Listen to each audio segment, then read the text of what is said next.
যারা ভাবছে এটা শেষ তাদের জন্য জানিয়ে রাখি, এটা দীর্ঘ একটা আইনি লড়াইয়ের শুরু এবং যত আইনি এরকম বিভিন্ন ফ্যাক্টস এন্ড ফিগার্স বেরোবে, কারা জড়িয়ে ছিল এই ব্যক্তি ছাড়া সেগুলো কিন্তু সামনে আসবে। বারবার ফোকাস করা হচ্ছে যে এই ব্যক্তির ক্যাপিটাল পানিশমেন্ট, এই ব্যক্তির ক্যাপিটাল পানিশমেন্ট, কিন্তু আমরা একটা জায়গা থেকে বোধহয় কোথাও ফোকাস আউট অফ ট্র্যাক হয়ে যাচ্ছি। সেটা হচ্ছে বাকিরা কারা, বাকিরা কারা।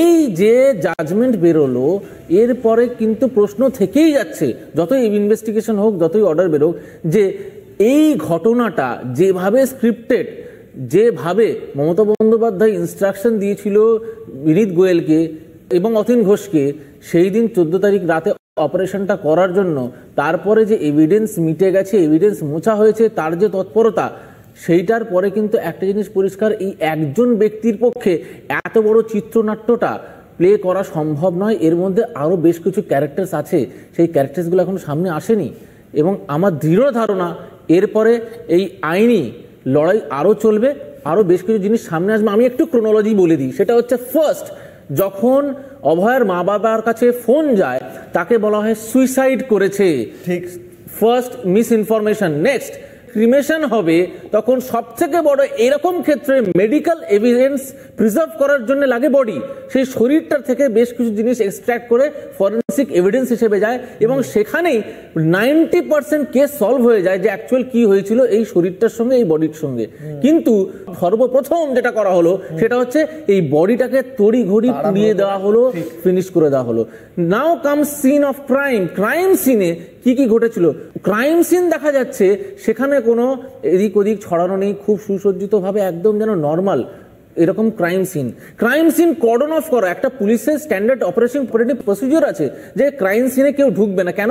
পায়ের ছাপ, জুতোর ছাপ, সেখান থেকেও ফরেন্সিক এভিডেন্স থেকে বের করা যায় যে কারা কারা ওইখানে ঢুকেছিল, কারা কারা প্রবেশ করেছিল সেই সময়।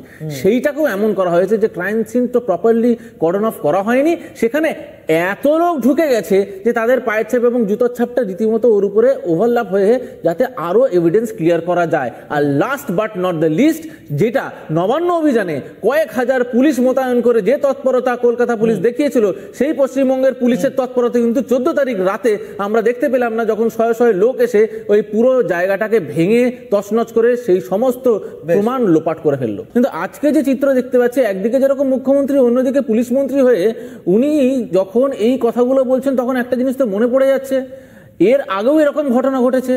লোয়ার কোর্টে যাবজ্জীবন ফাঁসির সাজা শোনা যাচ্ছে, আবার আপার কোর্টে যখন গেল সেখানে বেকসুর খালাস হচ্ছে।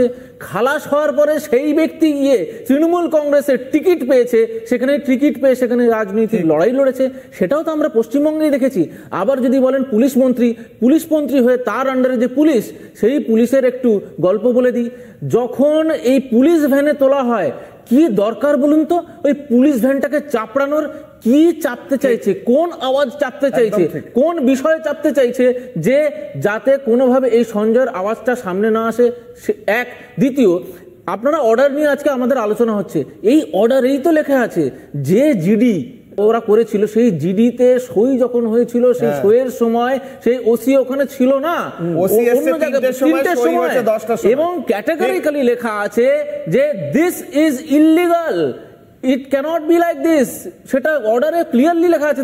এরকম যখন অসংখ্য ইললিগাল ঘটনা ঘটে গেছে ইনভেস্টিগেশনের মধ্যে, তার মানে একজন তো ব্যক্তি নয়। অ্যাবসলিউটলি, তাহলে তাদেরকে তো বার করতে হবে, সিবিআইকে তো করতে হবে। অ্যাবসলিউটলি, এই জন্যই বলছি যে অর্ডার বেরিয়েছে, আমি আইনজীবী না হলেও একটা জিনিস ক্লিয়ার, ইললিগাল কাজ থাকলে জয় সিবিআইকে তো সেগুলো বার করতে হবে। সিবিআই তো বলতে পারে না কিছু এভিডেন্স নেই, আমি কিছু করতে পারবো না। আমরা বারবার বলছি যে দেখুন, এভিডেন্স প্রচুর ট্যাম্পার করা হয়েছে এবং পৃথিবীর যত বড় ইনভেস্টিগেশন এজেন্সি আপনি নিয়ে আসুন, তারা কিন্তু পুরোটাই করবে facts, figures, evidence and witness, তাদের ভিত্তিতে।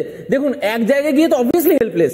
আমি যদি এখানে বলি যে কোনো এভিডেন্স নেই, কোনো উইটনেস নেই, কোনো ফ্যাক্টস নেই, কোনো ফিগার্স নেই, যে কোনো পৃথিবীর সর্বোপরি সব থেকে উপরে যারা নাম্বার 1 ইন দ্য ওয়ার্ল্ড যারা আছে এজেন্সি, তাদেরকে নিয়ে আসলেও বলবে আমাদের কাছে তো কোনো ফিগার্স নেই, ফ্যাক্টস নেই। কিন্তু একটা জিনিস বলছি, এখানে ফ্যাক্টস এন্ড ফিগার্স আছে, এখনো অবধি আছে।